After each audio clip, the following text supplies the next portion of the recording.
Apple vient d'annoncer la sortie officielle de l'iPhone 17 et croyez-moi, c'est peut-être la plus grande révolution depuis l'iPhone X.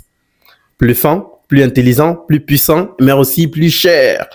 Alors, est-ce que ça vaut vraiment le coup? On va décortiquer dans cette vidéo tout ce qu'il faut savoir avant de l'acheter.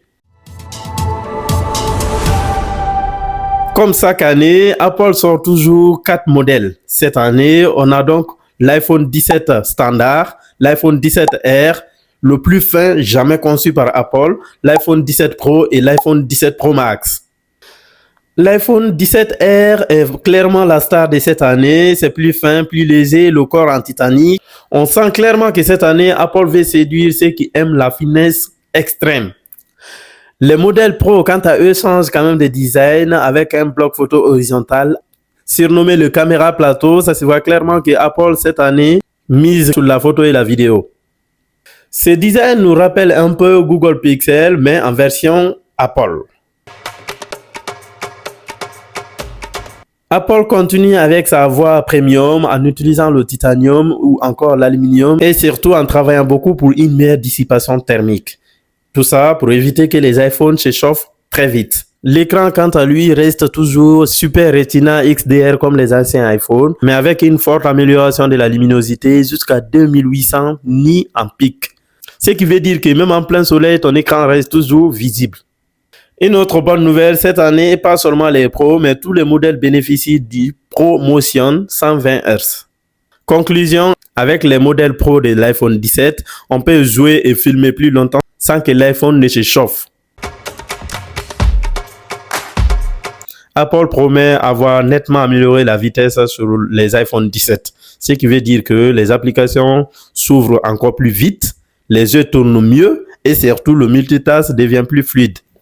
Mais ce qui est la plus grande révolution cette année, c'est l'autonomie de la batterie. Apple promet 2 heures d'autonomie de plus que les iPhone 16, ce qui n'est pas du tout négligeable. Donc si ton iPhone 16 te lâche en pleine journée, cette fois-ci, pas de risque avec l'iPhone 17, tu pourras faire toute la journée sans stress. Côté connexion, ça promet l'Internet plus rapide et plus stable, surtout en 5G. L'iPhone 17 sera donc idéal pour ceux qui font les jeux en ligne, ceux qui font les directs aussi sur les différents réseaux sociaux, ceux qui chargent les vidéos sur les réseaux sociaux et surtout ceux qui partagent aussi la connexion. La connexion devient toujours beaucoup plus fiable avec l'iPhone 17, même lorsque vous partagez. Là, c'est le plus grand argument que Apple a employé lors de cette présentation. Ils ont promis avoir travaillé largement sur les iPhone 17 pour améliorer la photo et la vidéo. Donc, avec l'iPhone 17 standard et 17R, tu peux avoir des meilleures photos en jour comme la nuit. Mais avec les modèles Pro, on passe au cap supérieur. Tu peux zoomer jusqu'à 8 fois sans perdre la qualité. Imagine donc si tu as cet appareil en concert et que tu es loin de l'artiste, tu peux zoomer comme si tu étais au premier rang. C'est nickel, non? Ce qui est encore plus impressionnant avec les modèles Pro, c'est que Apple promet que les caméras sont comparables aux caméras de cinéma. Ça veut dire que pour les créateurs de contenu, vous n'avez pas besoin d'acheter des caméras. Vous avez juste besoin de votre iPhone 17 Pro, ça fait l'affaire. Surtout que tu peux bien voir ton écran même sous le soleil et aussi tu peux filmer plus longtemps sans que l'iPhone ne se chauffe.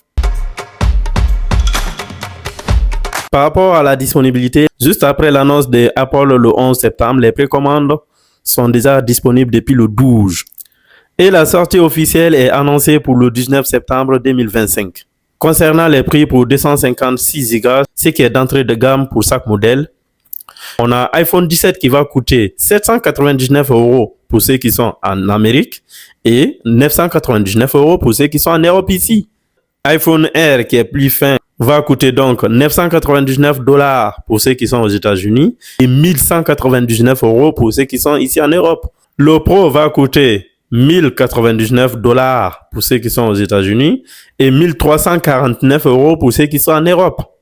Le 17 Pro Max va coûter 1199 $ pour ceux qui sont aux États-Unis et 1499 € pour ceux qui sont en Europe.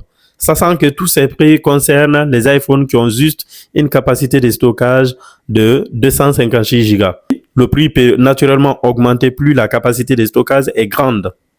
Mais attention, avant d'acheter l'iPhone 17, tu dois savoir que dans certains pays, dont les pays de l'Europe, il n'y a plus de place pour les cartes SIM physiques. Donc, lorsque tu achètes iPhone 17, il faut forcément utiliser eSIM.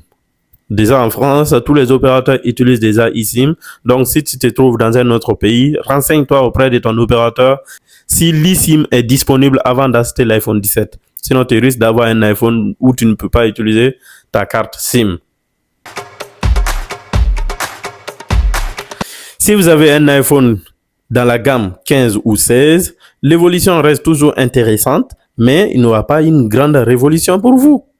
Ce qui veut dire que la différence ne sera pas trop élevée pour vous. Si vous avez un iPhone de la gamme 13 ou 14, ou encore avec une autre gamme précédente, le saut de performance en photo et design est très élevé. Donc, il est très intéressant pour vous de vous en procurer. Et il faut savoir que si vous êtes créateur de contenu, le 17 Pro ou Pro Max est idéal pour vous. Vous aurez donc une caméra professionnelle de poche avec vous. L'iPhone 17 est sans doute le plus grand changement depuis des années.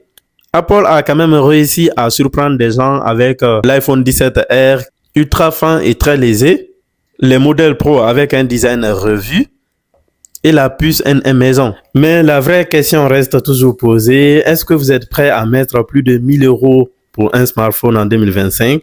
Dites-moi en commentaire, est-ce que vous allez le prendre ou vous allez encore attendre quand même l'iPhone 18? Car chaque année, il y aura toujours un nouveau modèle.